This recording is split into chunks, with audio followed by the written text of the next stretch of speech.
এখানে সারি সারি মৌচাকের বাক্স রাখা আছে। এখানে মৌমাছি আশ্রয় নেবে, নিয়ে এখান থেকে উড়ে গিয়ে সরিষা ফুলের মধু সংগ্রহ করে এখানে এসে আবার মৌমাছিগুলো আশ্রয় নেবে, দিয়ে মৌচাকে সেই মধুগুলো জমা করবে। এরপর মৌয়ালরা সেই মধু সংগ্রহ করবেন। একটি মেহগনি গাছের বাগানের মাঝে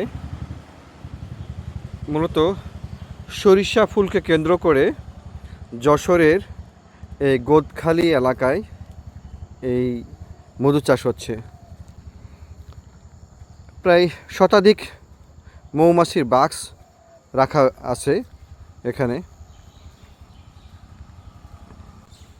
মৌমাছি এখানে আশ্রয় নেবে, এখান থেকে উড়ে গিয়ে সরিষা ফুলের মধু আহরণ করে এখানে এসে আবার সেগুলোকে জমা করবে মৌচাকে।